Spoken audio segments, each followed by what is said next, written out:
रयत शिक्षण संस्था western region video series में आप सभी छात्रों का स्वागत है। कक्षा 9वीं विषय हिंदी पद्यपाठ चौथा किताबें वीडियो क्रमांक 10। नमस्ते बच्चों, हिंदी लोक भारती 9वीं कक्षा। आज हम पद्यपाठ चौथा गुलजार जी का देखने वाले हैं। तो पहले कवि परिचय देखते हैं और पद्य संबंधी की जानकारी देखते हैं। परिचय। जन्म 18 अगस्त 1933 में दीना झेलम जिला पंजाब स्वतंत्रता पूर्वक भारत में हुआ। परिचय। गुलजार जी का मूल नाम संपूर्ण सिंह कालरा है। आप एक कवि, पटकथा लेखक, फिल्म निर्देशक, नाटककार होने के साथ साथ हिंदी फिल्मों के प्रसिद्ध गीतकार हैं।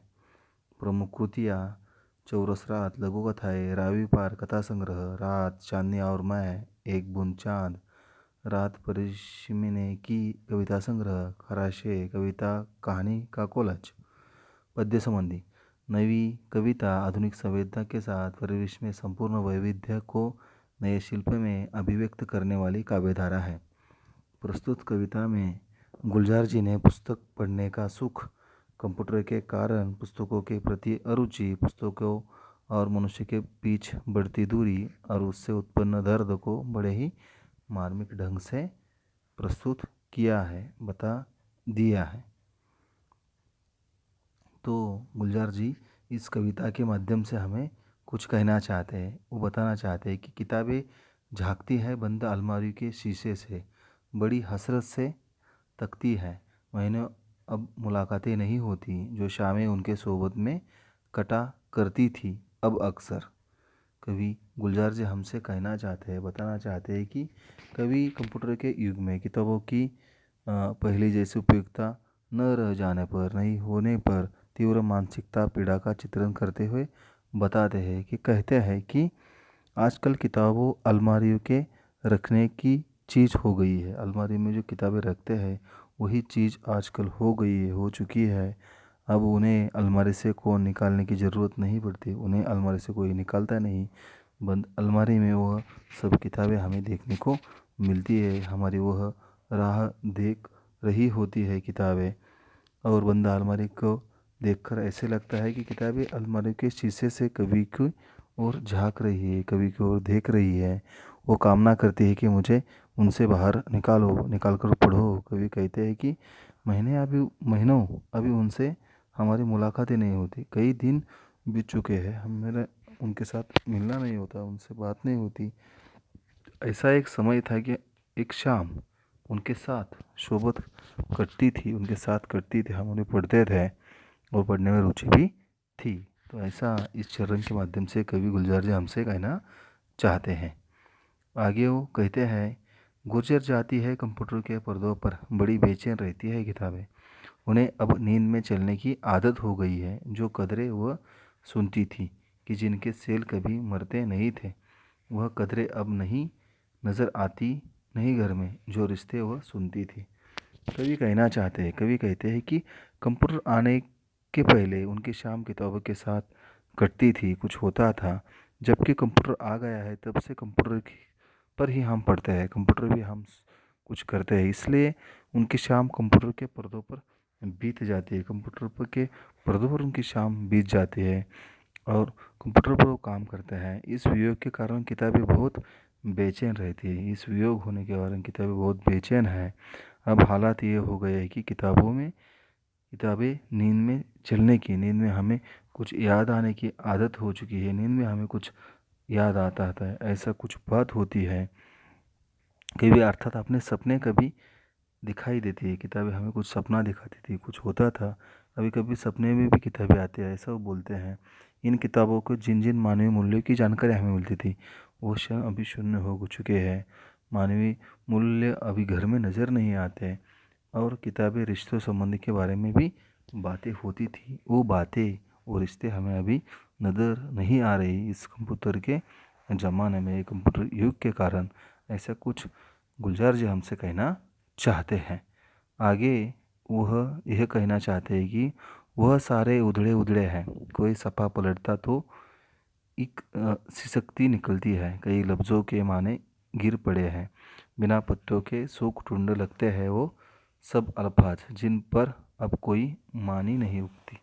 कवि कहना चाहते हैं, बताना चाहते हैं कि कवि किताबों की प्रशंसा करते हैं, किताब कैसे थे, कैसी बात हुई है, किताबों की वो प्रशंसा करते हैं कि किताबें रिश्तों के संबंध में जानकारी बताते थे, कुछ होता था। और अब तो ऐसा हो गए वे सारे संबंध, हमारे रिश्ते उधड़ गए हैं, टूट चुके हैं, टूट गए हैं। अब उन किताबों का कोई पन्ना पलटता है, हम उस किताबों के कोई पन्ने पलटते हैं, कुछ बात करते हैं, सपा पलटते हैं, तो वो हालात देखकर हमें रोना आता है, दुख होता है, दर्द होता है, और उन्हें गले से सिसकने लगते हैं, गले में से कुछ सिसक निकलने लगती है। इन पन्नों से कई शब्दों में अर्थ फटकर गिर पड़े हैं, इन पन्नों में कई अर्थ फटकर गिर पड़े हैं, बिना अर्थ वाले शब्द ऐसे कोई दिखाई देते हैं कि बिना पत्तों वाला कोई पेड़ है, टूट है, जिस पर कोई अर्थ नहीं उगने का वाला, वो कुछ होने वाला नहीं है, कुछ अल्फाज नहीं है जिन पर कोई मायने नहीं होती, ऐसी कुछ बात अभी हमारे और किताबों के बीच में हो चुकी है, उनके साथ हो चुकी है, ऐसा कुछ होता है। ऐसा गुलजार जी इस चरण के माध्यम से हमें कहना चाहते हैं, हमें बोलना चाहते हैं।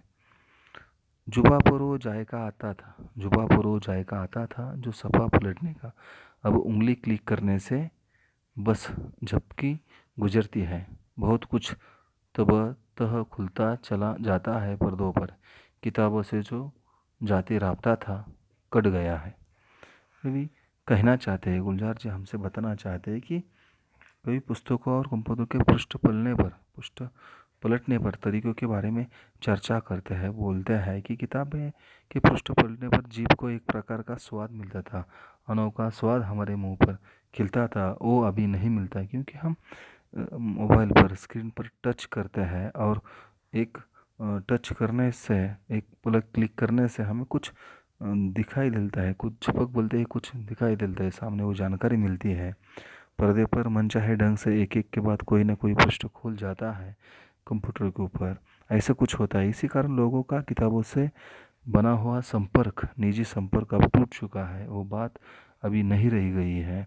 किताबों से जो राब्ता था, संपर्क था, वो टूट चुका है, वो पूर्ववत होना चाहिए, ऐसा गुलजार जी को लगता है, ऐसा हमें भी लगता है, ऐसा इस चरण के माध्यम से कवि ने हमसे कह दिया है। कवि आगे कहना चाहते हैं, बताना चाहते हैं कि कभी कभी सीने पर रखकर लेट जाते थे, कभी गोदी में भी लेते थे, कभी घुटनों को अपने रिहर्सल की सूरत बना कर नीम सजदे में पढ़ा करते थे, छूते थे जभी से वो सारा इल्म तो मिलता रहेगा आइंदा भी।